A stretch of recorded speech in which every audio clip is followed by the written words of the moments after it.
bersama Mager. Mari ngobrol agak serius.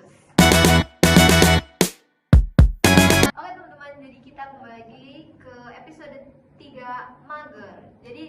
Oke teman-teman Mager, jadi kenalin, nama aku Nisma Rarundafta dan rekan aku Dara Puji Sumarta.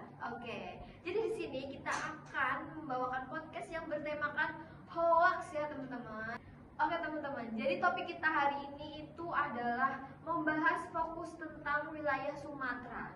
Nah, jadi yang kita tahu teman-teman, akhir-akhir ini kan kita sering mendengar kabar tentang bencana yang ada di Sumatera. Bener nggak sih Kak? Bener banget, dan banyak banget yang tersebar hoax-hoaxnya serta berita yang bohong tentang kabar dari Sumatera. Oke teman-teman. Jadi yang kita tahu berita-berita yang beredar di internet itu kayak tentang mulai dari gempa, erupsi gunung, atau sampai banjir bandang ya Kak. Bener nggak sih Kak?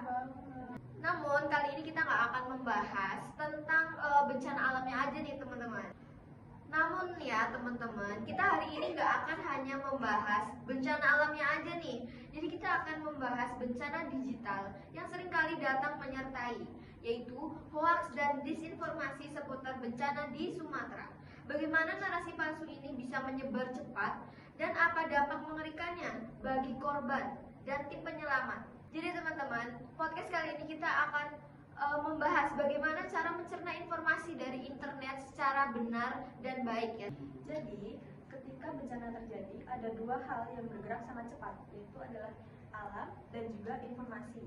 Di Sumatera ini khususnya, yang memiliki populasi yang sangat padat dan wilayah yang sangat luas, smartphone dan media sosial itu menjadi sumber berita utama. Seringkali sebelum media resmi mampu memberikan pembaruan.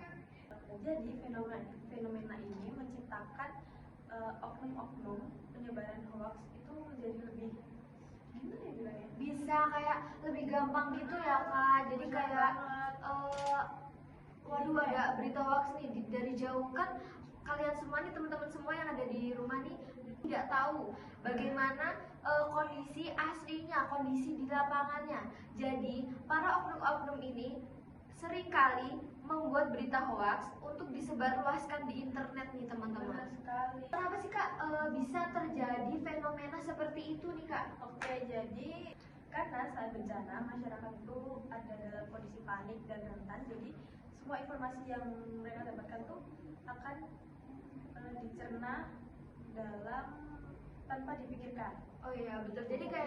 Jadi seperti logika itu seringkali kalah dengan emosi sendiri gitu ya Kak. Sekali. Wah, Jangan mudah untuk termakan hoax. betul. Oke Kak Dara, kira-kira Kak Dara pernah nggak sih kayak melihat kasus-kasus nyata yang ada di Sumatera? Itu kayak ada informasi evakuasi palsu, klaim kebutuhan mendesak. Oke. Lalu ada klaim kebutuhan mendesak fiktif. Itu kayak ada permintaan donor darah, golongan langka yang tidak benar adanya, yang justru menumpuk bantuan yang tidak dibutuhkan seperti itu. Oke Kak, menambahkan dari yang Kak Dara sebutkan ya, sepertinya menurut saya tuh ada satu lagi nih Kak yang bener-bener bisa membuat heboh atau panik warga-warga sekitar. Apa tuh Kak? Jadi seperti ada seseorang yang berpura-pura bisa meramal loh Kak, parah sekali. Itu pembohongan publik yang paling nyata. Betul, itu kejam banget ya Kak, bener banget. Jadi pembohongan publik itu seperti prediksi ramalan gempa atau tsunami palsu yang menyebabkan kepanikan warga itu menjadi double gitu. Jadi awalnya panik biasa, terus dibilangin sama BMKG kalian tidak perlu panik, tapi setelah itu ada oknum yang seolah-olah tahu ke depannya itu seperti ada gempa atau tsunami susulan seperti itu ya Kak. Iya benar banget. Oke, sekarang kita beralih ke dampaknya. Menurut Kak Tata, dampak dari penyebaran berita hoax itu Gimana sih Kak? Oke, Kak Dara. Jadi dampak dari berita hoax itu sangat serius ya teman-teman. Yaitu salah satunya dapat menghambat upaya penyelamatan resmi, membuat masyarakat kehilangan kepercayaan nih kepada otoritas setempat, dan bahkan menambah jumlah korban karena tindakan evakuasi yang salah arah. Oleh karena itu, membahas kebencanaan literasi digital adalah hal yang krusial ya teman-teman sekalian.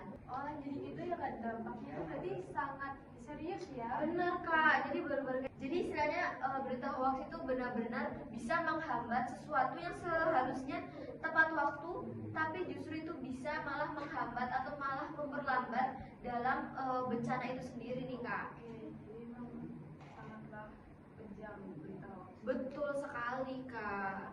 Menurut Kak Dara, kan kita kan sesama Gen Z ya Kak. Menurut Kak Dara gimana sih cara peran Gen Z dalam situasi ketika terjadi bencana, tetapi juga ada banyaknya berita hoax nih Kak? Oke, jadi kita sebagai Gen Z ya Kak. Betul banget nih Kak. Itu kita harus menerapkan 3 strategi tepat saat ini untuk menerima berita bencana, yaitu adalah 1, verifikasi sumber resmi. Jadi kita harus selalu mengecek silang informasi yang kita terima dari 3 sumber resmi, yaitu ada Apa aja tuh Kak kira-kira 3 Oke. sumber resmi itunya?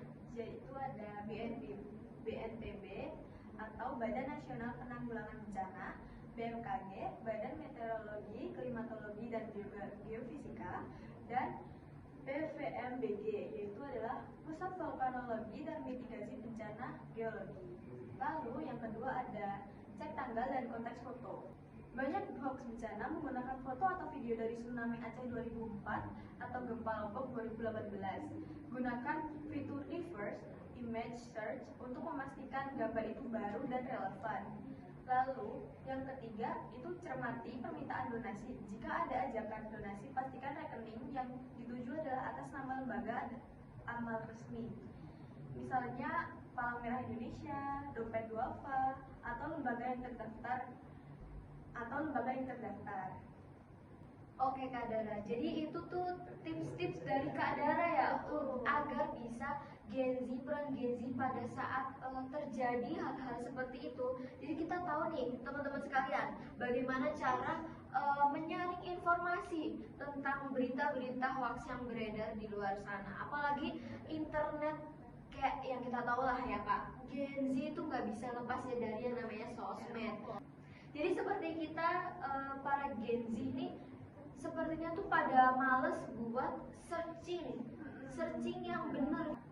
Ini faktanya benar atau tidak, kita hanya terpaku pada postingan di Instagram. Semisalnya ada akun yang khusus untuk menyebarkan berita-berita tentang bencana alam. Nah, seperti itu. Jadi Gen Z itu menurut Kak Dara itu cara berpikirnya itu seperti apa nih Kak? Kalau hanya bisa melihat dari secuil postingan dari Instagram nih Kak. Oke, jadi kebanyakan setiap mereka melihat postingan yang seperti itu, mereka tinggal asal share aja ya, tanpa Betul. memastikan apakah informasi itu benar atau salah. Dan juga mereka tuh gampang terbawa oleh FOMO, jadi mereka kurang bisa menyaring dan juga meneliti apakah lagi berita itu benar atau salah. Itu kata-kata. Tuh teman-teman mager, kita harus selalu ingat ya, kita tidak boleh asal meng-share berita-berita yang ada di luar sana atau di sosmed ke story kita atau ke grup-grup keluarga kita. Jadi kita sebagai Gen Z itu harus lebih pintar gitu dalam menyaring informasi ya Kak Dara. Benar sekali. Oke Kak Tata, jadi gimana nih Kak kesimpulan dari topik kita kali ini? Jadi teman-teman mager sekalian, untuk melawan hoax saat bencana adalah bagian integral dari mitigasi bencana itu sendiri. Di wilayah rentan bencana seperti Sumatera, kita harus membangun imunitas informasi yang kuat ya Kak. Jadi seperti itu. Oke teman-teman, kita akan dengerin pesan akhir dari podcast yang berjudul Berita Hoax yang Terjadi di Sumatera dengan POV-nya Kak Dara nih teman-teman. Oke, jadi pertama-tama kita harus nahan dulu ya jari-jari kita dan Gunakan akal sehat. Betul banget nih teman-teman. Menyebar berita-berita tersebut. Iya, betul. Lalu kita membiarkan petugas di lapangan untuk fokus pada penyelamatan, bukan pada klarifikasi narasi Betul, palsu. Lalu kita tidak boleh panik teman-teman.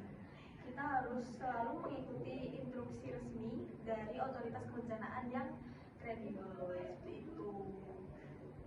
Oke, terima kasih banyak Kak Dara untuk telah menyampaikan pesan akhir dari topik podcast pada chapter 3 kali ini. Chapter 3 ya teman-teman.